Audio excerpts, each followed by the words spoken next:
Rappel, donc, en termes d'organisation, donc Philippe va nous faire une présentation pendant à peu près une demi-heure, un peu plus. Et pendant ce temps, vous pouvez écrire toutes vos questions dans le chat et nous lui transmettrons et nous y répondrons après.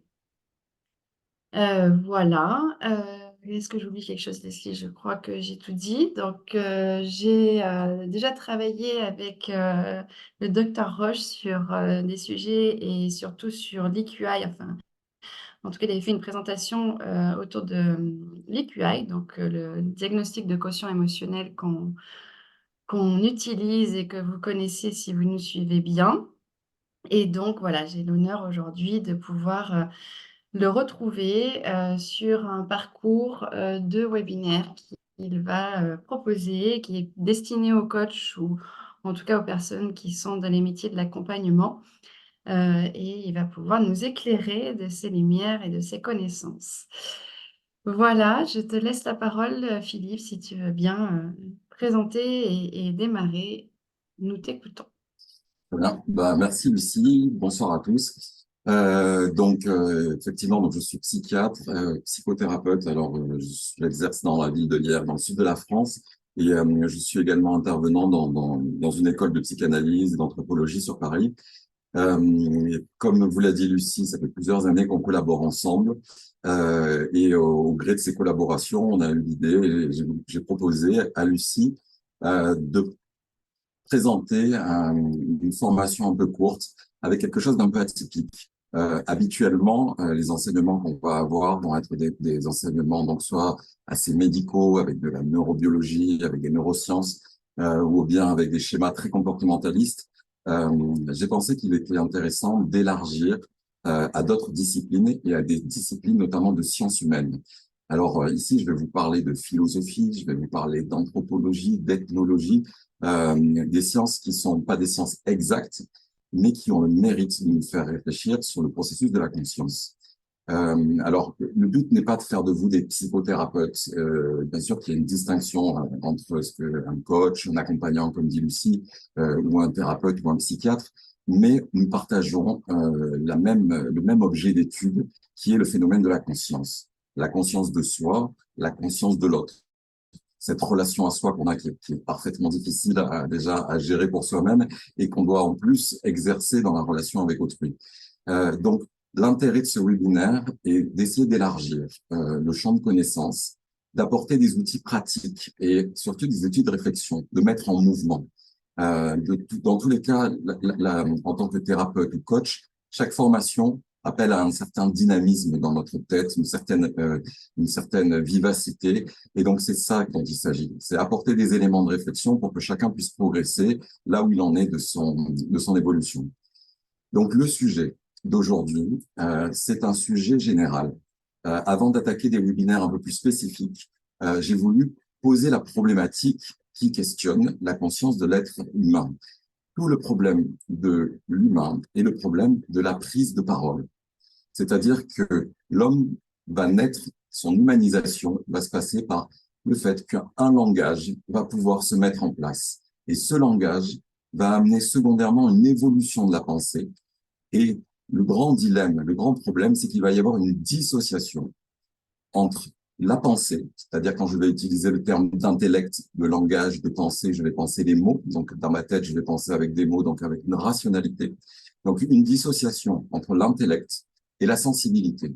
Donc, sensibilité, il s'agit bien sûr de la sensibilité extérieure, de nos sens, de cette perception externe, mais aussi de nos sens internes, de tout ce réservoir d'émotions, de ce réservoir de tonalité, et qui n'est pas encore verbalisé. Donc, je vais vous raconter l'histoire de ce processus de disjonction qui s'est passé entre la parole et le ressenti. Et au sein de cette histoire, je vais pointer du doigt cette histoire d'Ulysse, cette histoire incroyable, l'histoire d'un récit qui a façonné toute l'histoire de l'homme occidental. Alors à l'époque, il n'y a pas bien sûr de thérapeute, il n'y a pas de coach. Il va y avoir juste une histoire qui va être racontée par des aèdes. Les aèdes sont des poètes qui vont réciter cette histoire dans toute la Grèce. Et il va y avoir une véritable rupture. Et à partir de là, l'homme occidental va émerger. Ça n'est arrivé qu'en Occident. Il y a une dissociation entre l'Occident et l'Orient. On aura peut-être l'occasion de l'évoquer. En tout cas, c'est ce récit-là que je veux vous faire. Donc, je vais vous lancer le diaporama et commencer par les bases. Donc, ça va être une rapide description historique pour vous expliquer ce cheminement de la conscience et cette rupture. Donc voilà, le voyage d'Ulysse à la découverte de la responsabilité émotionnelle.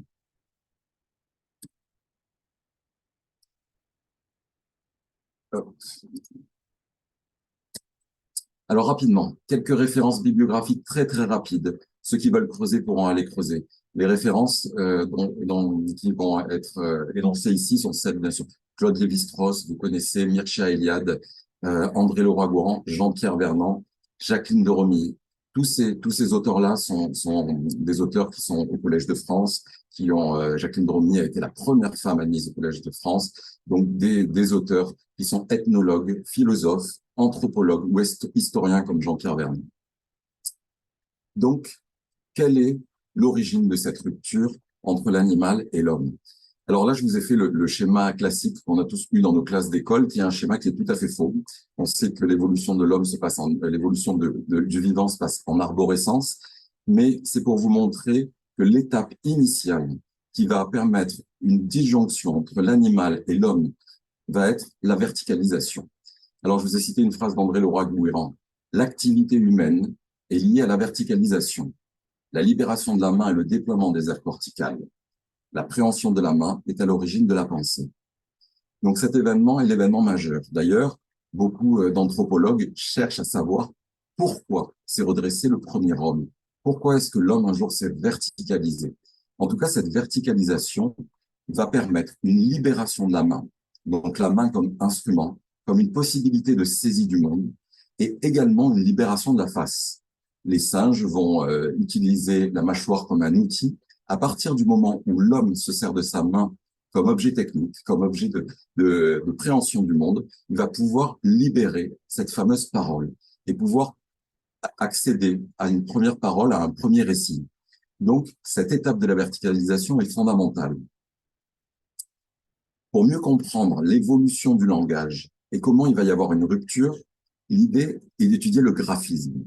Donc, vous savez que donc l'homme est allé s'enfermer dans des grottes, au plus profond des grottes, et il est allé dessiner ces fameuses peintures rupestres. Là, vous avez effectivement un exemplaire de la fameuse salle de la grotte de Lascaux, donc c'est moins 38 000 ans avant Jésus-Christ. Donc l'homme révèle ses représentations internes par la parole et par le geste. Il inscrit ainsi la trace de sa capacité de symbolisation. Donc voilà le premier homme qui, pris dans la lumière à l'extérieur, va pouvoir voir tous ces animaux, toutes ces formes. Il va aller à l'intérieur des grottes et va redessiner ce qu'il a pu voir. Il s'agit donc de cette capacité propre à l'homme de symbolisation. Bien sûr, on sait que chez certains grands singes, on peut avoir accès à cette faculté-là, mais chez l'homme, il va y avoir un progrès et il va y avoir une rapidité dans l'évolution de cette capacité. Donc, au début, l'homme va représenter exactement ce qu'il voit. Et quand il représente la chose sur ses murs, beaucoup de paléontologues pensent que il s'agissait peut-être de rituels religieux, ou peut-être donc le chaman ou le sorcier du village allait retranscrire à la lueur des torches toutes ces images qui étaient vues à l'extérieur. Donc, il s'agit de retranscrire ce qui est à l'extérieur dans une réalité. Le langage est encore collé au réel. Donc, voilà l'évolution qui va suivre. Tout d'abord, ces peintures rupestres correspondent à une forme d'idéographie. Comme vous avez vu sur le schéma de gauche, l'homme préhistorique va pouvoir être témoin d'un oiseau, il va aller à l'intérieur de sa grotte, il va représenter exactement la chose et il va pouvoir la nommer. Le mot et la chose sont encore très liés. Le premier discours de ces hommes préhistoriques n'est pas un discours organisé, c'est un discours récitatif où l'homme déclare ce qu'il voit. Il déclare sa présence au monde et il va la reproduire de façon collée. Le deuxième niveau d'abstraction va permettre d'accéder à un niveau qu'on appelle la pictographie. Vous voyez bien sûr les ailes de l'oiseau. On a encore un rapport entre le symbole et l'objet initial. Mais on voit qu'il y a une figuration, une symbolisation, une abstraction. Dernière étape. Et là, on va arriver à ce langage que nous utilisons aujourd'hui. On va pouvoir écrire le mot oiseau. Le mot oiseau n'a plus rien à voir avec l'origine de l'objet qui était observé.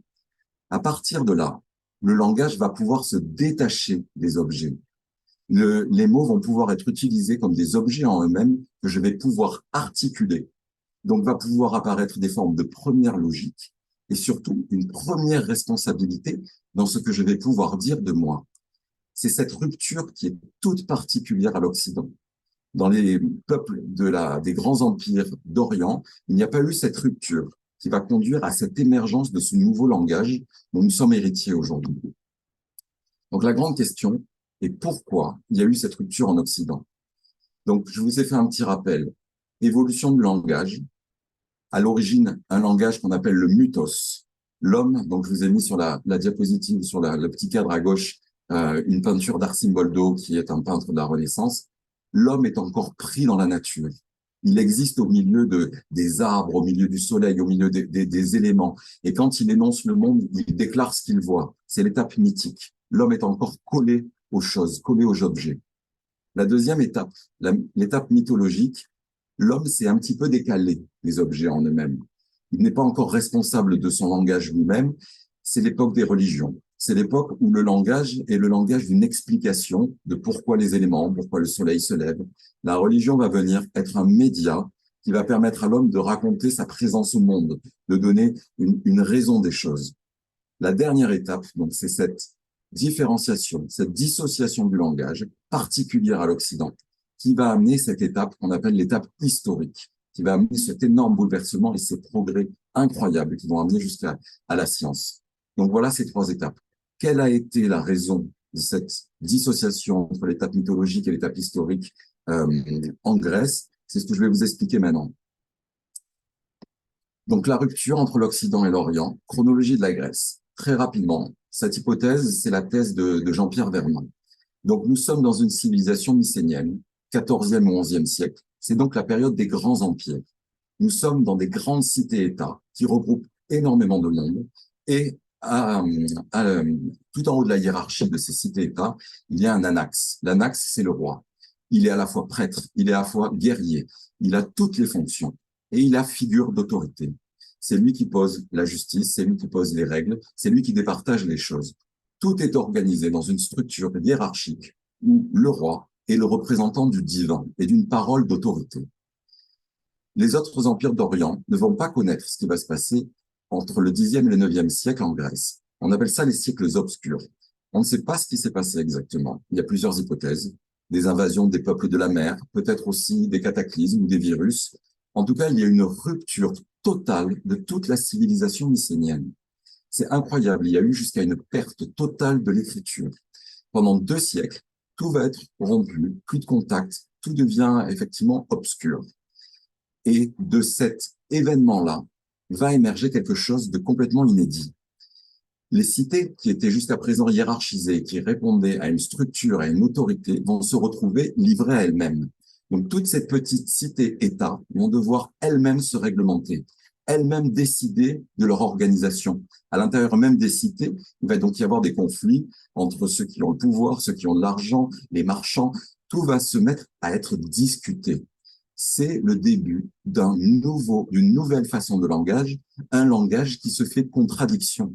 Chacun va pouvoir y aller de sa parole. Jusqu'à présent, le récit était un récit d'autorité. Chacun répondait d'une structure hiérarchisée. À partir de là, le langage s'émancipe et nous rentrons dans une contradiction. Bien sûr, c'est le début de la démocratie. C'est à partir de cette désagrégation de toutes les cités-États que le langage va prendre une toute nouvelle dynamique puisqu'on va être dans la contradiction. On va être dans l'opposition. Donc, que se passe-t-il? Nous sommes au 8e siècle. Ces cités-États commencent toutes à discuter entre elles. On a une agitation. Et au 8e siècle, avant Jésus-Christ, apparaît un naède, donc un poète, qui vient chanter une chanson extraordinaire, une chanson qui est d'une beauté incroyable. Il vient nous chanter la chanson de l'Iliade et de l'Odyssée. Cette chanson est tellement belle, elle est tellement parfaite qu'elle va être répétée, apprise par tous. Il va même y avoir des sortes de concours de récitation où les poètes viennent chacun réciter à leur tour l'Iliade et l'Odyssée. Donc c'est plus de 48 heures de récit où chacun a appris par cœur. Donc c'est le moyen de média qui va à l'époque diffuser dans toute la Grèce. La première partie du récit, l'Iliade, Vous la connaissez, donc c'est le récit de la colère d'Achille. Donc, je vous rappelle rapidement l'histoire. Donc, bien sûr, vous avez Paris qui est très très beau, qui est accompagné de son père Priam, qui va rendre visite à Troie, à la Grèce, pardon, en Grèce, au roi Ménélas. Et Ménélas est amoureux il est marié avec la plus belle des femmes, Hélène de Troie. Enfin, Hélène qui est encore Hélène d'Athènes. Hélène va tomber folle amoureuse de Paris et elle va s'en aller et elle va rejoindre Paris et l'accompagner jusqu'à Troie. Ménélas est furieux, il va chercher son frère Agamemnon et ils vont lever une armée entière pour aller récupérer Hélène de Troie. Donc, c'est une guerre de 10 ans, c'est une bataille. Et là, ce qui est tout à fait intéressant, donc les anthropologues qui ont étudié l'Iliade et l'Odyssée étudient les comportements humains et les comportements émotionnels de ce qui s'est passé à l'époque. Donc, dans cette première partie, déjà, quand Hélène va partir avec Paris, personne ne va lui en vouloir. À la fin, elle va être récupérée de la guerre. Elle va dire elle-même qu'elle a été envoûtée par les charmes d'Aphrodite. Elle n'est pas responsable de son amour, elle n'est pas responsable de ses émotions. C'est Aphrodite qui l'a ensorcelée. De la même manière, quand vous voyez les Grecs débarquer à Troie, ils arrivent, ils se lancent des cailloux, ils font des courses pour savoir qui a le char le plus rapide. Ils se volent chacun des esclaves. On dirait des enfants dans une cour d'école. Il n'y a aucune gestion émotionnelle. À l'époque, l'être humain est piloté par les dieux. Les émotions sont en lien externe directement avec les événements, avec toutes ces dieux, toutes ces divinités qui sont autour. Quand je suis à la guerre, je demande la force d'Arès, je vais essayer de me battre avec Athéna. Une première scène est tout à fait intéressante quand Achille, au tout début de l'Iliade, se voit usurper, se voit voler par Agamemnon, son esclave. Il va pour prendre son épée et là, Athéna apparaît. Elle lui met la main sur l'épaule et elle lui dit, fils de Pelée, rengaine ton épée, ce n'est pas le moment de te battre. Donc, nous sommes dans une humanité où encore les émotions sont en lien direct avec les éléments externes qui sont représentés et incarnés par les dieux. À la fin de cette histoire de l'Iliade, bien sûr, on connaît tous la fin. Ulysse va réussir par la ruse à introduire le cheval de Troie et va pouvoir gagner la victoire. À partir de là, arrive le récit du retour d'Ulysse à Ithaque. Et c'est là que vous allez voir va apparaître quelque chose qui est tout à fait inédit dans l'histoire de l'Occident. Le récit du voyage d'Ulysse, Ulysse, normalement, doit mettre 5 jours pour entrer à Ithaque. Il va mettre 10 années. 10 années d'épreuves où il va être ballotté d'île en île avec des monstres, avec des épreuves pour pouvoir enfin parvenir à rentrer chez lui. Donc là, je vous ai mis une représentation un peu imaginaire du voyage d'Ulysse. Qu'est-ce qui se passe et quelle va être la raison de la métamorphose de ce personnage? Alors, parmi les épreuves, je vous ai un peu divisé ça rapidement. Donc, il risque de succomber à nos désirs. Il a certaines épreuves, donc notamment la première sur la gauche, c'est donc Ulysse se rend chez les lotophages, donc c'est un peuple qui consomme la fleur de lotus. La fleur de lotus est une drogue. Donc les compagnons d'Ulysse vont commencer à prendre la fleur de lotus et ils vont être dans un état de torpeur, de bien-être et d'émerveillement qui fait qu'aucun ne veut rentrer. Chacun oublie sa destination, chacun oublie son histoire. Là, on voit sur l'illustration comment Ulysse récupère par les cheveux ses compagnons pour les remettre dans les navires pour pouvoir repartir et rentrer chez lui. De la même façon, l'épreuve de Circé. Circé est une magicienne magnifiquement belle, comme le sont toutes les héroïnes de la mythologie. Circé va offrir aux compagnons d'Ulysse un élixir fait de vin, fait de miel, fait de sucre. Et les compagnons d'Ulysse vont s'abreuver, bien sûr, à ce nectar et vont tous se retrouver transformés en animaux. Ulysse, bien sûr, va déjouer les sorts de Circé et il va bien sûr les délivrer. Et lui-même va tomber amoureux de Circé. Et pendant plus de 2 ans, Ulysse va partager la couche de Circé. Et pareil, il oublie tout. Il oublie son retour à Ithaque. Et là, ses compagnons vont venir le chercher en lui disant, bon là, il faut qu'on rentre. Il faut, à leur tour, ils viennent prendre Ulysse pour lui dire de reprendre la route. Cet épisode-là aussi, c'est celui de l'oubli de notre histoire. Si effectivement je vais dans mes plaisirs, dans mes jouissances, j'oublie quelque part le caractère historique et le caractère d'un effort que je dois conduire pour conduire ma réalisation personnelle. C'est un peu comme une régression animale, à l'image des animaux qui accompagnent Circé sur l'image. Donc, des désirs qui, si on les écoute, nous amène à oublier notre histoire, à oublier notre conscience de soi. Deuxième type d'épreuve, les risques liés au désir de l'autre. Donc Ulysse va continuer à parcourir les océans, va parcourir la Méditerranée plutôt, et il va tomber bien sûr sur des épreuves où il va devoir se défendre, il va devoir se battre pour préserver sa vie. Donc là, je vous ai mis 3 illustrations. Sur la haut à gauche, vous avez l'île des Lesturgons. Les Lestrigons sont des géants qui vont massacrer les navires d'Ulysse, donc ils vont les dévorer. Ensuite, bien sûr, l'épisode célèbre du Cyclope qui va vouloir dévorer Ulysse. Ulysse va lui crever l'œil pour s'échapper. Je vous ai mis encore l'épreuve de Charybde et Scylla. Là, en dessin, vous avez l'image de Scylla, qui est un monstre à 4 têtes de chien qui dévore les compagnons d'Ulysse. Ici, nous sommes dans une situation de combat, une situation où Ulysse doit affronter les désirs de l'autre. Alors là, bien sûr, on est dans des représentations imaginaires, on est dans des représentations encore archaïques, infantiles, mais on voit le danger d'aller dans le monde et de devoir affronter des épreuves. Voilà l'événement qui va faire que tout va être transformé. À peu près au milieu du récit de l'Odyssée, arrive le chant 11. Ulysse doit aller demander des conseils à Tirésias, le devin, et donc il va devoir se rendre au royaume d'Hadès, parce que Tirésias est mort. Il prépare encore une fois un élixir qui va réveiller les morts, et Ulysse va vivre une épreuve tout à fait éprouvante, puisqu'il va se retrouver confronté à tous ses amis, à tous ses comparses de la guerre, tous les gens qu'il a perdus. Il va retrouver Achille, il va retrouver Patrocle, il va rencontrer Hercule, il va retrouver même sa mère. Cet épisode est éprouvant pour Ulysse. C'est un épisode où il va d'un coup être confronté à la mort. Il va être confronté à une compréhension intime de sa propre mort, de sa propre fin en soi, de sa propre finitude. Et à partir de ce chant 11, quelque chose va être modifié, qui va transformer le mode de pensée d'Ulysse. À partir du chant 11, Ulysse va commencer à pouvoir résister à ses pulsions. Première épreuve, l'épreuve des sirènes. Alors, sur la gauche, vous avez une représentation des sirènes. C'est une illustration d'un vase grec antique. Alors, bien sûr, les sirènes de l'époque ne sont pas les sirènes de notre génération. Là, ce sont des oiseaux qui volent. Et bien sûr, elles ont un chant extraordinaire. Ulysse va demander à ses compagnons de voyage de l'attacher au mât du bateau pendant que eux se bouchent les oreilles avec de la cire. Et déjà, on voit une tentative de résister à ses pulsions, de résister à ses désirs. Quelque chose qui est une lutte contre lui-même pour essayer d'apprivoiser ce monde imaginaire dans lequel il vit avec ses monstres extraordinaires. À droite, l'épreuve des bœufs d'Hélios.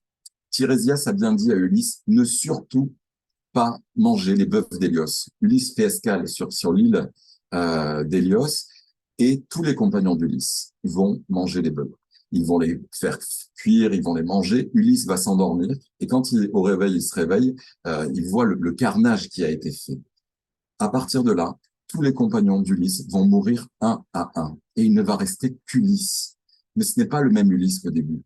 Au début, on avait eu un Ulysse qui était un Ulysse fier de lui, qui proclamait de partout qu'il était le roi d'Ithaque, et qui était un véritable aventurier qui n'avait peur de rien. À partir de cet événement, à partir de cette rupture du chant 11, Ulysse, quand il est sur l'île de Calypso et que Calypso lui promet l'éternité, et elle est très belle, comme elle lui promet de partager sa couche comme un dieu, Ulysse va pleurer tous les soirs. Il va aller sur la grève et pleurer et il a une profonde tristesse en lui. De la même manière, quand il arrive sur l'île des Phéaciens et qu'il raconte son histoire, il s'effondre. Quelque chose a changé en lui. Quelque chose a été transformé. Depuis un monde imaginaire fait de féeries, d'animaux fantastiques, de personnages incroyables, Ulysse va rentrer dans une dimension beaucoup plus complexe. Et c'est là où va se passer quelque chose. Donc, cette fameuse étape du retour à Ithaque, Ulysse arrive à Ithaque, donc ça fait plus de 20 ans qu'il est parti. Pénélope, vous le savez, a tressé toute la nuit, elle a tressé pendant le jour la tapisserie, elle le détricote pendant la nuit pour ne pas avoir à se marier avec les prétendants. Les prétendants ont complètement envahi le royaume, le palais d'Ulysse. Donc, il couche avec ses serveuses, il mange ses réserves. Quand Ulysse arrive devant sa porte et qu'il est témoin de ça, il met sa main sur son épée, il est prêt à dégainer son épée, et là, pour la première fois de l'histoire de l'humanité, un homme se parle. Là, contrairement à ce que je vous ai dit précédemment, il n'y a pas d'apparition d'Athéna. Athéna n'est pas là pour lui dire rengaine ton épée. Pour la première fois, un homme utilise le langage pour se parler à lui-même.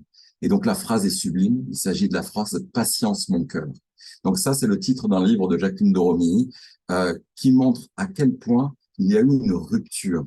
Il y a quelque chose qui s'est fait où l'homme, dans sa possibilité d'avoir un langage parlé, va pouvoir se parler à lui-même et avoir une propre réflexivité sur soi. Donc voilà l'histoire incroyable qui est venue raconter Homère. Quand on parle de Homère comme un éducateur de la Grèce, c'est qu'en venant conter cette histoire, il a mis en germe dans la tête de chacun des individus, on peut imaginer les enfants, les adultes, écoutant ce récit incroyable, il a mis en germe la possibilité d'une réflexion sur soi et d'une première gestion de nos impulsions, une première capacité à pouvoir poser une limite. Et cette limite est de l'ordre de quelque chose d'un deuil. Comme je vous ai dit, ça passe par cette fameuse scène du chant 11. Il y a quelque chose qui est de l'ordre d'une perte. Bien sûr, perte de l'imaginaire d'un enfant. L'évolution de l'humanité correspond à des étapes. Le processus de la conscience est un processus évolutif. Bien sûr que l'on peut comparer les étapes de l'évolution d'un enfant à celles que toute l'humanité a dû parcourir. Donc, bien sûr, ça correspondrait un peu à l'âge de 7 ans, le fameux âge de raison, où avant l'enfant vit encore avec des divinités, avec des croyances, avec des fables. À partir d'un moment, il y a quelque chose qui est de l'ordre d'un deuil. On sort d'un imaginaire pour entrer dans ce qu'on appelle un âge de raison, mais une capacité à se révéler et à se raconter avec un langage.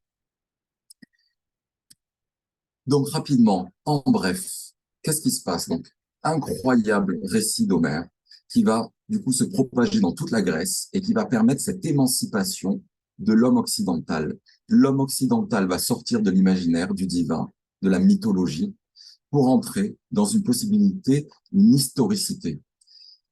Après, bien sûr, la civilisation grecque, ça va être la civilisation romaine qui va prendre la suite. Alors, la civilisation romaine n'est pas très connue. Il n'y a pas autant de penseurs, il n'y a pas autant d'intellects qui ont émergé. La civilisation romaine, c'est une civilisation de bâtisseurs. Les civilisations romaines, ils ont construit des routes, ils ont créé tout ce réseau incroyable. Donc là, on est dans une période de bâtisseurs. Au niveau de la responsabilité émotionnelle, pas grand-chose. Beaucoup de superstitions. Le religieux s'est effondré. Chacun croit à ses petites superstitions. Au niveau de la morale, aucune morale. On connaît le règne de Néron avec toutes les transgressions qu'il y a pu avoir, les relations d'inceste. Donc là, aucune gestion de la sensibilité et de l'émotion. On est encore dans quelque chose d'assez barbare, malgré toute l'évolution des routes et de la civilisation. Suite à ça, arrive le christianisme. Le christianisme est une révolution puisqu'il va remettre en place une forme de spiritualité avec une morale. Quand il s'agissait des Grecs, il n'y avait aucune morale. Les colères d'Achille, les caprices de l'un, le fait que Hélène soit tombée amoureuse, on s'en fiche, ça fait partie de l'ordre des choses. La chrétienté va remettre en place une morale pour structurer tout ça. Et l'idée de la chrétienté va être de justement, pour arriver à s'élever et à s'élever dans une dignité d'être humain, de rompre complètement avec la sensibilité. L'homme va être un être humain parce qu'il est doué de raison et il s'agit d'agir en fonction de sa raison. Et donc au Moyen Âge, on va voir une mise en place de toute une castration et d'un rejet complet de tout ce qui est de l'ordre du plaisir, de la chair. Il est interdit de faire même l'amour à son mari ou à sa femme avec plaisir. Il faut vraiment se détacher de tout désir, de tout rapport avec l'émotion. C'est la tête qui doit gérer. On sait bien sûr que toute période de restriction extrême va à un moment amener à un contrebalancement. Je vous ai mis en dernière image, bien sûr, le renouveau de la Renaissance. La Renaissance, c'est le retour de l'âge antique grec. Et là, on voit réapparaître toute la sensibilité. Et bien sûr, quand la sensibilité s'engouffre dans le système chrétien, on voit apparaître toutes ces merveilles, tous ces tableaux, toutes ces statues. Donc, on voit donc un retour en force de la sensibilité. Suite à ça, nouvelle étape du retour de l'intellect, Descartes. Donc là, on est au XVIIe siècle. Descartes va faire une fabuleuse expérience de la pensée. Descartes est dans son poil, il est seul, il réfléchit et il se dit que ses sens sont trompeurs. On ne peut pas se fier aux sens. Il prend un morceau de cire, il sait que c'est un morceau de cire, il est chaud, mou, doux. Quand il est chaud, quand il est dur, il n'est pas du tout la même forme, pourtant c'est toujours le même morceau. C'est bien que la sensibilité nous trompe. Descartes va se dire peut-être que même je suis en train de rêver actuellement. Descartes en arrive à une seule et première certitude, c'est qu'il est en train de penser. Donc, si je pense, c'est que j'existe. À partir de là, Descartes va mettre en place deux domaines, soit le domaine de la pensée, de la raison, il va parler d'une substance pensante, et la substance matérielle, qui est la substance du corps. Donc, à partir de là, il y a une dissociation complète entre le corps et la pensée. Ce que je suis, c'est ce que je pense avec des mots. Le reste n'est que le corps. C'est juste ma pensée rationnelle qui est moi. L'âme va donc se réduire à la pensée. C'est intéressant parce que à partir de Descartes, l'âme va se situer donc dans la tête. Où est-ce qu'elle est notre conscience? On aurait l'impression qu'elle est dans notre tête. Nous sommes tout à fait cartésiens parce que héritiers de cette conscience qui est une conscience rationnelle du langage. Pour les Grecs, la conscience est dans le cœur, entre le ventre, les émotions, et entre la tête, la raison, un juste milieu. Avec Descartes, on arrive à un nouveau moi, un moi construit sur le langage et sur la raison. Alors, bien sûr que beaucoup de philosophes vont venir contredire à la suite l'idée de Descartes. Kant va venir contredire Descartes. Nietzsche, bien sûr. On peut penser aussi à Antonio Damasio. Antonio Damasio qui a écrit récemment L'erreur de Descartes, qui démontre comment la sensibilité est bien sûr intriquée dans notre rapport à la conscience. Ce n'est pas juste notre pensée rationnelle qui détermine notre conscience de soi. Donc voilà, on en arrive un petit peu au cœur du sujet et c'est là que vont s'organiser les trois webinaires que je veux vous proposer pour essayer de réfléchir spécifiquement à ces trois domaines qui composent notre rapport à la conscience au monde. Donc, je vous ai fait ce schéma. Donc, ceux qui connaissent, bien sûr, ça reprend la théorie lacanienne, le fameux neuro-borroméen. Donc, vous avez à droite l'imaginaire, au milieu le symbolique. Le symbolique, c'est le langage. Et à gauche, le réel. L'imaginaire, ce sont toutes nos représentations internes. Ce sont nos émotions, ce sont toutes les images à l'intérieur de nous-mêmes. C'est tout ce qui nous anime. Au milieu de après cet imaginaire, vous avez donc le symbolique. Le symbolique, c'est donc le langage. Ce fameux langage dont je vous ai montré toute l'évolution et qui va permettre de me raconter déjà ce que je perçois à l'intérieur de moi. Et ensuite, ce symbolique, bien sûr, ce langage va se déclarer dans le réel et je vais pouvoir énoncer au monde qui je suis. Dans ces trois domaines, on va pouvoir là comprendre les différents blocages auxquels nous avons à faire face avec moi, pour moi, les patients, pour vous, les coachés avec qui vous allez travailler. Dans l'imaginaire, tout d'abord, c'est la phase de l'enfance où nous avons été construits dans une histoire familiale. Dans cette histoire familiale, nous allons vivre des choses très fortes qui vont être ancrées, bien sûr, dans nos schémas affectifs.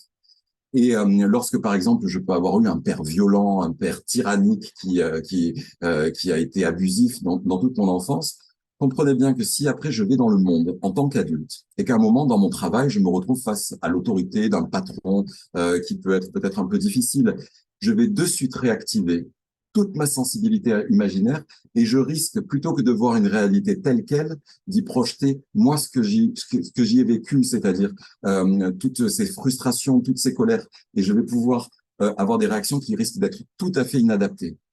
Ce travail sur l'imaginaire, c'est le travail que nous faisons nous en tant que psychothérapeutes. Ça va être de retranscrire et de reparler de l'histoire affective d'un individu pour qu'il puisse voir à quel moment il y a pu y avoir des fixations, à un moment il y a pu y avoir des traumatismes, et que ces traumatismes peuvent être réactualisés, se rejouer dans le réel, et qu'il va falloir faire l'exercice et l'effort de revenir à la réalité. Bien sûr, le symbolique. Là, c'est un rôle éducatif. Nous devons apprendre à nos enfants, nous devons apprendre à nos patients, à nos coachés, nous devons apprendre à verbaliser, à pouvoir discriminer ce qui se passe intérieurement et pouvoir mettre des mots dessus. On sait qu'il y a une pathologie qui s'appelle l'alexithymie, où certaines personnes ont d'énormes difficultés à pouvoir verbaliser et mettre des mots. Donc, il y a tout un travail d'apprentissage, un travail éducatif de pouvoir repérer, discriminer ses émotions et ensuite de pouvoir les verbaliser. Enfin, dernier secteur, le fameux secteur du réel. Et celui-là, c'est celui qui, je pense, nous intéresse le plus, aussi bien moi en tant que thérapeute que vous en tant que coach. Euh, il s'agit d'apprendre que le réel est une frustration et une castration. J'ai un imaginaire. Dans cet imaginaire, je peux imaginer ce que je veux. Je pourrais être plus grand, je pourrais être plus riche, je pourrais imaginer tout ce qui serait dans la mesure de l'infini du possible. Le réel vient forcément nous mettre à l'épreuve. Le réel est quelque chose qui parfois va demander à ce que je renonce à certains de mes désirs, à certains de mes rêves. Parfois, le réel va être à travailler. Bien sûr que certains de mes rêves vont me donner la possibilité d'aller transformer le monde, d'aller essayer de changer les choses, d'aller essayer de peut-être aussi rencontrer l'autre. L'autre est dans le réel. C'est là où je vais devoir parfois argumenter, je vais devoir donc affronter l'autre. La notion du réel est importante parce que le réel n'est pas là pour nous faire plaisir. Et il s'agit d'apprendre avec avec nos patients à parfois accepter donc ce qu'on appelle sur le terme de la psychanalyse une castration, un renoncement à certaines choses, ou au contraire parfois aller affronter ce réel qui est éprouvant. Tout à l'heure, on a vu que Ulysse devait affronter des épreuves, qu'il y avait cette notion de conflit qui est importante. On voit des gens qui parfois ont beaucoup de mal avec la notion de conflit, beaucoup de mal avec la notion de limite. Et ça, je crois que c'est une des premières choses à pouvoir apprendre et qu'on doit inculquer aux gens avec qui on travaille. Grosso modo, pour avoir une juste adéquation, il s'agirait d'avoir des pensées, donc l'imaginaire, qui soient en adéquation avec ce que l'on dit, avec notre langage, et avec ce que nous faisons dans le réel. Il faut que le penser, le dire et le faire soient dans une juste adéquation. C'est ça notre travail, de pouvoir voir à quel niveau va se situer les différents problèmes et pour pouvoir aider nos patients à voir s'ils doivent accepter des castrations, au contraire, aller affronter le réel et tout ça dans un accompagnement où il faut retrouver quelque chose de dynamique parce que bien sûr que ce n'est pas sclérosé. Alors, j'en arrive à ma conclusion. Pour reprendre tous ces événements, tous ces éléments qui sont de la plus haute importance parce que ça explique la grande difficulté que nous avons à gérer, tout le rapport entre la sensibilité et l'intelligence. Tout d'abord, donc, comme je vous l'ai dit, le rapport entre sensibilité et entendement. Sur la droite, je vous ai mis une photo, une image, bien sûr, qui est connue, c'est l'école des philosophes d'Athènes, c'est Raphaël. Donc, vous l'avez, vous verrez si vous allez au Vatican.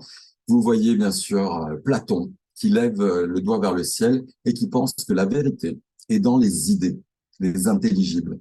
Donc, pour lui, il faut se couper du sensible, se couper des émotions. Les émotions sont trompeuses. C'est par la raison qu'on peut accéder à la vérité. Et en face, vous avez Aristote, qui met la main vers le bas et qui dit qu'il faut revenir au sensible, il faut revenir au sens. Donc vous voyez que cette dualité, cette dissociation entre le sensible et l'intelligence, c'est l'histoire de toute la philosophie et de toutes les réflexions que l'homme a pu essayer de mener pour mieux comprendre sa conscience au monde. Aujourd'hui, le fait d'avoir un éclairage tout particulier sur l'intelligence émotionnelle est intéressant parce qu'il s'agit de retrouver donc une dialectique entre cet imaginaire sensible et l'intellect et la raison qui nous permet d'être dans un rapport au monde. C'est toute cette articulation qu'il s'agit de retravailler. Bien sûr, je vous ai parlé de la primauté du désir. Primauté du désir, pourquoi? Parce que nous sommes d'abord des êtres de sensibilité. Et il faut se reconnecter avec le sensible. On a vu avec la chrétienté comment, pendant toute une période, on a essayé de culpabiliser les hommes par rapport au désir, par rapport au sensible. Bien sûr qu'il s'agit d'une dialectique et on ne peut pas se couper du sensible. Notion de limite, de deuil et de liberté. Donc ça, je pense que c'est l'élément majeur à travailler. Accepter le deuil. Parfois, je vais devoir renoncer à certains désirs. Parfois, je vais devoir perdre quelque chose pour évoluer. Les crises sont nécessaires dans l'évolution d'un individu. Comme un tout petit enfant qui doit petit à petit renoncer au sein de la maman. Tant qu'il est collé au sein de la maman, il est dans une sorte de béatitude, il est dans un plaisir infini. Il va devoir renoncer au sein. On va devoir le sevrer pour qu'il puisse aller dans le monde, manger la nourriture du monde, aller vers le réel. Donc c'est bien sûr une perte qui va amener derrière une possibilité d'évolution. Donc même chez l'adulte, la plupart des crises, la plupart des conflits doivent amener souvent à un deuil, souvent à une perte. Et c'est là qu'on doit accompagner. Parler n'est pas communiquer. Élément important, puisque la communication, on sait tous le faire. On peut parler de la pluie, on peut parler du beau temps, on peut parler de plein de choses. Parfois, c'est fort agréable. Mais il y a parfois des situations de crise, des situations où le langage n'est pas simplement une communication, où le langage est un langage, alors pas à l'image d'Ulysse où on se bat avec des épées, mais parfois il faut savoir dire non. Savoir dire non à quelqu'un, c'est compliqué. Pour quelqu'un qui aime, et quand on aime quelqu'un, de savoir dire non, ça va entraîner forcément une violence, une douleur. Beaucoup de gens ne savent pas positionner des limites, de la même façon que beaucoup de personnes ne savent pas entendre la limite. Donc, quand il s'agit de parler, il s'agit de s'engager dans le langage. Et enfin, je vais terminer avec la naissance de la tragédie. Alors, je vais couper le diapo juste pour terminer avec donc cette dernière vignette qui me paraît fort intéressante et qui est un outil que j'aime utiliser en thérapie. Donc, la naissance de la tragédie, c'est le livre, le premier livre que Nietzsche a écrit. Alors, je vous parlerai de Nietzsche. C'est très intéressant. Il a toute une théorie sur la conscience qui est formidable, où il essaie de rapprocher la conscience du biologique. Et donc, c'est tout à fait intéressant. Le premier livre de Nietzsche, s'appelle La naissance de la tragédie. Nietzsche se pose la question, comment est-ce que ça se fait que, en Grèce antique, sur l'espace de 2 siècles, il y a eu autant de personnages incroyables? Aristote, Socrate, les premiers historiens, des philosophes, vous avez aussi Phidias, l'architecte, vous avez Sophocle, Euripide. Comment se fait-il qu'en l'espace de 2 siècles, autant de personnages aient pu briller et aient pu d'un coup éclore et s'épanouir comme ça? Toute la théorie de Nietzsche dans la naissance de la tragédie, c'est de penser qu'à cette époque, les Grecs ont réussi une parfaite adéquation entre la sensibilité et l'intelligible, entre la raison et les émotions. C'est ça qui permet à l'homme de se développer. Donc, il s'agit de chacun de nous, de se reconnecter. Parfois, nous allons avoir des interlocuteurs qui vont être dans la raison, dans une sclérose. Il s'agit de redynamiser, de redonner de l'émotionnel, parce que l'origine de la vie est dans l'émotion. Le vivant, c'est notre moteur en nous. Au contrario de ça, vous allez avoir des gens qui sont trop dans la passion, trop dans la sensibilité, et eux vont devoir apprendre à mettre de la mesure, de la règle. Donc c'est ça le travail personnel que nous avons à faire, c'est vraiment d'organiser une dialectique entre la raison et nos représentations internes et toute notre sensibilité. Donc Nietzsche nous donne un formidable exemple de ce travail que nous avons de nous réaliser nous-mêmes. Nietzsche prend l'exemple du sculpteur. Donc le sculpteur, il donne l'exemple, il est devant un énorme bloc de marbre et le sculpteur va devoir révéler une statue. Il va devoir révéler quelque chose. Ce qui est intéressant déjà, c'est que la statue existe déjà à l'intérieur du bloc de marbre. Le sculpteur doit la révéler. Et pour la révéler, il va devoir la révéler à coups de marteau. C'est-à-dire qu'il va falloir casser, il va falloir prendre des décisions. C'est tout le récit de l'homme historique, tout le récit de notre parcours. Et nous allons nous retrouver devant des conflits, devant des situations à gérer, que ce soit des situations interpersonnelles au quotidien, dans nos rapports affectifs, ou si bien au niveau professionnel. Et parfois, il va falloir trancher, c'est-à-dire des fois renoncer à certains de nos désirs, de nos illusions, de nos croyances, ou parfois il va falloir aller dans le monde et affronter. Donc, il s'agit de donner des coups de marteau pour laisser apparaître la plus belle statue, c'est-à-dire la plus belle réalisation de soi, et qu'il soit une conciliation donc, entre cette sensibilité et cette intelligence, cette rationalité. Et donc, c'est ce rapport et ces différents domaines que je vous propose en tout cas d'étudier dans les prochains webinaires. Voilà, j'ai terminé, Lucie.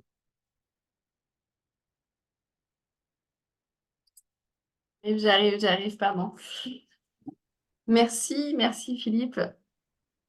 Donc, on est en train de récupérer vos questions. Donc, allez-y, posez-les. Il y a Leslie à côté de moi qui va nous les transmettre. Moi, je voulais faire un lien. Peut-être que certains d'entre vous l'ont vu, mais nous faisons, Philippe et moi, partie d'un comité de recherche, le comité de recherche du Centre de l'intelligence émotionnelle, où on se questionne et voilà, on réfléchit ensemble sur des questions. La première session était sur le sujet des émotions. Et la deuxième, là, qui vient d'avoir lieu, où vraiment on s'est questionné sur l'intelligence émotionnelle. Justement, de savoir vraiment qu'est-ce que c'est, comment on pourrait nous la définir, qu'est-ce que ça veut dire pour nous, à quoi ça sert, enfin voilà, ce genre de questions-là. Et j'ai l'impression, là, en tout cas en t'écoutant, que ça permet peut-être d'avoir un éclairage ou d'y voir peut-être un peu plus clair sur ce que ça pourrait être, en tout cas, l'intelligence émotionnelle. Oui, on a discuté, c'est vrai que c'était intéressant. Et il y avait un terme que moi je trouvais particulièrement pertinent, c'est le terme de plasticité émotionnelle. C'est-à-dire qu'il s'agit de composer avec nos émotions. C'est-à-dire dans la notion de plasticité, il y a vraiment cette notion d'une dialectique entre moi, l'extérieur, la réalité. Il y a une certaine souplesse à avoir. Un des problèmes de la construction de notre identité avec le langage fait que souvent on va avoir une personnalité qui va être fixée par un récit. Et il s'agit de trouver une certaine labilité. Donc oui, moi j'avais bien aimé le terme de plasticité qui avait été proposé. Mhm. De plasticité, on avait parlé, alors tu en as parlé d'ailleurs, c'était le titre de responsabilité aussi, parce qu'il y a une notion forte quand même dans la responsabilisation, dans le sens vraiment voilà, d'être responsable de ce qu'on ressent et surtout de ce qu'on en fait derrière. Hein, parce qu'on n'est pas toujours responsable de ce qu'on ressent dans le sens où le stimulus peut être provoqué par l'autre ou par la situation, mais en tout cas, on est responsable de ce qu'on en fait. Et voilà, donc j'aime bien cette notion-là aussi de responsabilité. Et puis d'alignement, ça aussi, hein, on pourrait peut-être définir l'intelligence émotionnelle comme ça, dans une forme d'alignement entre ce qu'on ressent, ce qu'on pense et ce qu'on fait.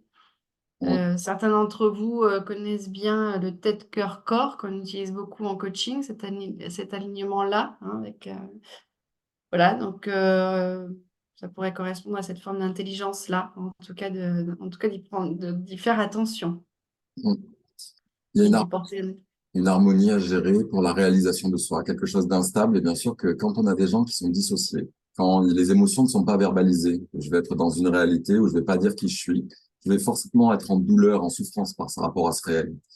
Au contraire, on va avoir des gens qui vont affirmer toute leur intériorité, qui vont pas se laisser altérer par l'extérieur. Ces gens-là vont être dans des positions très rigides et bien sûr qu'ils vont se retrouver en confrontation avec la réalité. Donc oui, cette notion de plasticité et d'alignement permanent, mais c'est un équilibre instable, on n'y arrive jamais. On est toujours en déséquilibre. Et si on arrive à harmoniser, la grande idée de Nietzsche, c'est donc à se déployer de la plus belle des façons. Oui, oui, alors on n'y arrive pas.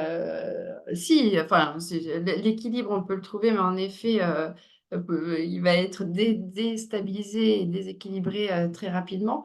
Mais toute la notion justement d'intelligence émotionnelle, et je fais un lien justement avec le travail que moi je fais et ce qu'on propose au centre de l'intelligence émotionnelle, c'est justement ça. C'est d'arriver à trouver cet équilibre. D'ailleurs, il y avait une image à un moment d'un équilibriste. Donc, ça montre quand même cette notion que l'équilibre, il n'est jamais stable, il n'est jamais définitif. Mais quand on est là en train de marcher avec cette barre, je ne sais pas comment ça s'appelle, l'équilibriste, et d'arriver en toutes circonstances, retrouver l'équilibre comme ça dans la tempête et dans le chaos. Mm. Donc, ça, c'est intéressant. Tu as parlé aussi de ce qu'on disait, de l'expression. Donc ça, c'est évidemment très important ça, en intelligence émotionnelle aussi. C'est un gros sujet sur l'expression. Qu'est-ce qu'on exprime, comment on l'exprime, qu'est-ce qu'on n'exprime pas et qu'est-ce qu'on exprime quand on n'exprime pas. Enfin voilà, tout ce qui va avec. Et je pense que c'est intéressant de... Enfin, en tout cas, c'était très intéressant de comprendre voilà, d'où ça venait et toute l'histoire qu'il y a autour. Oui, parce que c'est le grand problème de toute l'humanité, quoi. Avec aussi ce point intéressant, j'insiste encore, j'ai eu une petite vignette clinique à raconter. J'ai le temps de raconter une petite vignette clinique de 2 minutes par rapport à ce problème de la mort. Donc, on a vu que Ulysse doit traverser le royaume d'Hadès. Donc, qu'est-ce que ça veut dire symboliquement? Symboliquement, ça veut dire accepter la limite. La limite, c'est quoi? C'est ma capacité, donc, à entendre le non ou dire non à quelqu'un. Et ça fait partie des bases de la relation. Et il y a, comme je vous disais tout à l'heure, il y a beaucoup de gens qui ont des difficultés. Donc ce matin, ça m'est arrivé ce matin, j'ai une maman qui arrive avec son enfant. Et donc on fait la consultation à trois. On avait discuté à trois. Et à la fin de la consultation, donc c'était la fin de matinée. Et le petit garçon demande à sa maman, maman, est-ce qu'on peut aller au McDo? Et donc, la maman, là, d'un coup, se met à dire, elle fait, comment ça? On va aller au McDo. La semaine dernière, on est allé à Burger King, c'est bientôt Noël, mais tu te rends compte, tu me demandes toujours des choses, et après, comment tu crois qu'on fait avec l'argent? Tu crois qu'on a... Et donc là, je vois le gamin qui baisse la tête. Et ce qui est terrible, c'est que ce gamin, il avait le droit de demander un McDo. On a le droit de demander un McDo, bon sang, c'est pas grave. Il fallait juste qu'il entende un non. Il fallait juste qu'il ressente une impression de tristesse. Et là, au lieu de ça, parce que la mère elle-même ne sait pas dire non et qu'elle est vraiment en difficulté de poser un non, de faire souffrir son fils, elle lui renvoie le fait que c'est à cause de lui qu'il ne devrait pas oser demander. Et donc le gamin, plutôt que de sentir une simple tristesse, se retrouve avec une énorme culpabilité, un nœud au milieu du ventre. Il y a énormément de gens qui sont comme ça. Dans cette difficulté qui va être de signifier un nom ou d'entendre un nom, immédiatement on se retrouve pris dans des culpabilités. Donc ça, c'est vraiment, à mon avis, un apprentissage qui est essentiel. Oui. Culpabilité, peur du conflit, enfin tout ce qui peut avoir sur ou ce qu'on peut entendre aussi sur les personnes qui expriment pas leurs émotions ou leurs avis, c'est aussi la peur de montrer sa faiblesse, sa vulnérabilité. Enfin, il y a plein de choses derrière qui vont aussi. Donc, Exactement. ce qui est intéressant par rapport à tout ça, c'est évidemment, enfin, en tout cas, de prendre vraiment en considération cet aspect émotionnel. Et t'en as pas parlé de ça, de savoir pourquoi aujourd'hui c'était si important, si en vogue, comme tu dis. Est-ce que ça, c'est quelque chose que Bah, tu peux éclairer là-dessus? pourquoi est-ce que c'est aujourd'hui? L'intelligence émotionnelle, hein. À l'intelligence émotionnelle, mais parce que c'est justement une tentative de réconciliation entre ce grand combat qu'il y a eu entre tous les penseurs, certains pensant qu'on relevait de la sensibilité des émotions, d'autres qui pensaient qu'on revenait que de la raison. Donc je pense que ça correspond encore à un progrès de l'humanité qui tente enfin d'une réconciliation des deux et de plus être dans un dualisme comme ça l'a été pendant des années. Alors, je Mm. parle du dualisme, j'ai vu une des questions qui a défilé là. Pourquoi la rupture entre l'Orient et l'Occident? Donc, l'Orient n'a pas vécu donc ce miracle grec. Donc, on parle du miracle grec, donc de cette advenue de l'homme à un langage qui va le signifier et qui va lui permettre de se contredire les uns avec les autres pour essayer d'aller vers une vérité et vers un progrès. En Orient, alors aujourd'hui, bien sûr qu'avec la mondialisation, il y a un lissage. Mais quand on pense au peuple d'Orient, on voit qu'ils sont restés dans une civilisation encore tout à fait imprégnée de la mythologie. Donc on voit en Inde comment les dieux sont présents dans la civilisation japonaise, l'animisme est encore très présent. On voit bien que la parole, en tout cas, n'est pas la même. Par exemple, au Japon, ce qui compte, c'est l'honneur, c'est la discrétion.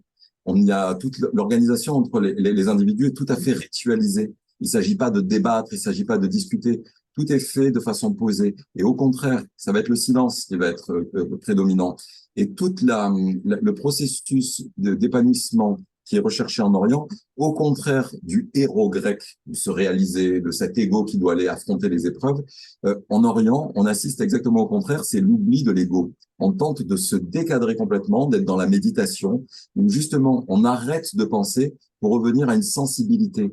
Donc l'Orient a tenté vraiment de rester dans une sensibilité totale avec une cohésion avec le reste du monde. Au contraire de l'Occident qui est allé dans cette conquête guerrière du langage, de la science, de la conquête du monde et du progrès. Bien, merci. Écoute, c'était très complet parce qu'il n'y a pas beaucoup de questions qui en sortent, donc les gens sont très au clair avec tout ce que tu as dit. Est-ce que tu peux nous en dire un peu plus sur la suite du programme, sur ce que tu vas nous proposer? Donc, je rappelle, juste pour rappel, que donc tu nous proposes 3 autres webinaires, un en janvier, un en février et un en mars, en live aussi, mais évidemment avec accès aux enregistrements. Et donc, voilà, qu'est-ce que ça va nous apporter de Alors, s'inscrire à ces webinaires? Alors l'idée donc c'est un peu donc un essai de voir si les gens sont intéressés par avoir à cet apprentissage un peu différent. L'idée c'est donc d'étudier comme je vous ai montré tout à l'heure ce lien entre imaginaire, symbolique et réel, de voir à quel niveau on va avoir des blocages et comment savoir les aborder. Donc parfois on va avoir des blocages au niveau imaginaire, parfois au niveau symbolique, de mettre ça en corrélation avec la personnalité. Mon métier fait que j'apprends à repérer les personnalités paranoïaques, les personnalités obsessionnelles en tout genre. Donc, l'idée, c'est de pouvoir aussi articuler au mieux avec la compréhension des gens qu'on va avoir en face de nous. Je voulais aussi euh, parler aussi de cette notion d'identité. L'identité d'être soi, c'est quoi? Est-ce que c'est juste le récit que je me fais? Est-ce que c'est juste ma sensibilité? Il y a beaucoup de théories qui sont très très belles là-dessus, qui sont à évoquer. L'idée, ça va être d'allier de la psychiatrie, parce que ça c'est mon domaine, quelques notions de psychanalyse, de la philosophie, de parler de Nietzsche. Lui, il a des idées extraordinaires. Il y a beaucoup de choses en tout cas, je pense, à apprendre. Ok, super. Donc, on vous mettra le lien pour... c'est fait. Donc, laissez me dire c'est fait. Donc, vous avez le lien pour vous inscrire. Je serai là aussi, donc j'ai hâte. Écoute, je crois que tout est clair pour moi. Merci beaucoup Merci, Lucie. euh, pour cette présentation très intéressante et très riche. Et je vous dis à tous rendez-vous. Je vous donne rendez-vous, j'espère, en tout cas, vous retrouver en janvier pour le prochain épisode. Merci Philippe. Merci à vous. Merci, à bientôt. Au revoir. Au revoir.